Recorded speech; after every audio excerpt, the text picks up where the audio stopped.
आज मैं ऊपर आसमां नीचे, आज मैं आगे ज़माना है पीछे।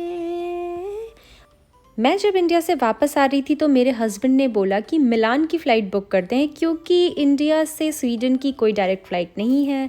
तो जब हमने मिलान की फ़्लाइट बुक करी तो दिमाग में ये आइडिया आया, तो क्यों ना 2 दिन का स्टे लेके इटली के मिलान को एक्सप्लोर किया जाए। और फिर इस तरह से हमारा मिलान का सफ़र शुरू हुआ और हमने स्टे लिया होटल रमादा में। और फिर मॉर्निंग में उठ के हम नीचे चले गए ब्रेकफास्ट करने, जो कि बिल्कुल फ्री था। और फ्री के मज़े सिर्फ इंडिया वाले नहीं लेते, विदेशी भी लेते हैं, समझ में आया। उसके बाद अचानक से वहाँ पे ना सब केक लेके आ गए अवनीश के लिए और हैप्पी बर्थडे सॉन्ग सिंग करने लगे। मैंने कहा है बर्थडे तो अक्टूबर में होता है। फिर पता चला पति देव ने बर्थडे डेट ऑन पेपर अलग ही रखी हुई है। फिर इटालियन गर्ल्स ने अवनीश के लिए हैप्पी बर्थडे सॉन्ग सिंग किया, जिनकी वीडियो मैं नहीं बना सकती थी, परमिशन लेनी पड़ती है भाई। वहाँ से निकलने के बाद हमने थोड़ी सी रमादा प्रॉपर्टी एंजॉय करी, थोड़ा रिलैक्स किया और फिर हम निकल गए घूमने। चाओ Milano!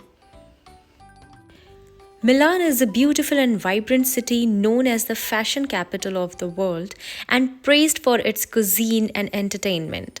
But Milan is also a city with a rich history and a home to some of the world's best architecture and art. Milan is one of the most expensive cities in Italy because it is the country's business center, so it's hard to visit on budget. और सबसे expensive वहाँ कुछ है तो वो है पीने का पानी। This is Milan Cathedral called Duomo di Milano in Italy. It's one of the world's largest Gothic cathedrals located in the heart of the city.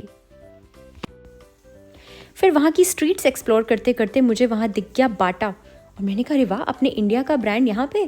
फिर मैंने कहा wait a minute, Bata Indian brand नहीं है। India में इतने सारे बाटा के showroom है ना कि हमें लगता है हम ही ओन करते हैं बाटा कंपनी। वहाँ पे हमें 2 ही दिन स्टे करना था तो हमें बहुत कुछ कवर भी करना था, तो हमने वहाँ से निकल के सारी स्ट्रीट्स, शॉपिंग्स, बहुत कुछ डिस्कवर किया और हमें बहुत मज़ा आया। This lady is dressed up in Italian traditional dress. इनके साथ मैंने थोड़ी सी फ़ोटो एंड वीडियो करवाई, फिर पैसे दिए उनको और उसके बाद हम आगे निकल गए। उसके बाद हंग्री एंड टायर्ड हम वापस होटल पहुँचे और वहाँ पे मैंने खाया लंच में पिज़्ज़ा। अब इटली जाओ और पिज़्ज़ा ना खाओ, ये तो हो नहीं सकता। फिर बच्चों ने कुछ पूल फन किया, उसके बाद हम फिर से निकल गए घूमने, क्योंकि मैंने कहा बस बहुत हो गया। लंच तो हो गया इटालियन, ब्रेकफास्ट भी हो गया इटालियन, डिनर तो मैं इंडियन ही करूँगी। फिर हम पहुँचे इंडियन रेस्टोरेंट जिसका नाम था द गणेशा। वहाँ का ऑरा, फूड और म्यूजिक सब कुछ इतना अच्छा था कि हमारी भूख और बढ़ गई। You know what was the best part?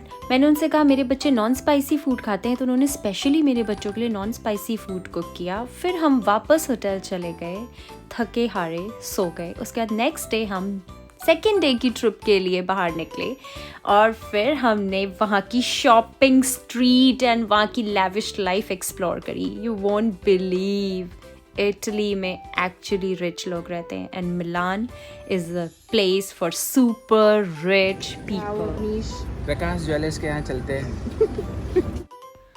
सुना आप लोगों ने अवनीश ने क्या बोला? मतलब मैंने कहा हैरी विंस्टन दिला दो, तो उन्होंने कहा प्रकाश ज्वेलर्स के पास चलते हैं। ये भी कोई बात हुई? एक दिन ज़रूर खरीदूंगी मैं, देख लेना। सारे बड़े बड़े ब्रांड्स के शॉपिंग मॉल्स एंड एरियाज़ देखने के बाद, ऑब्वियसली देखने के बाद, भाई मैं ख़रीद भी नहीं सकती, मैं अंदर भी नहीं गई, मैंने बाहर से ही देख लिया सब, भाई औकात के बाहर था। शाम को फिर हम होटल रूम वापस चले गए और ट्रेन में ये देखो,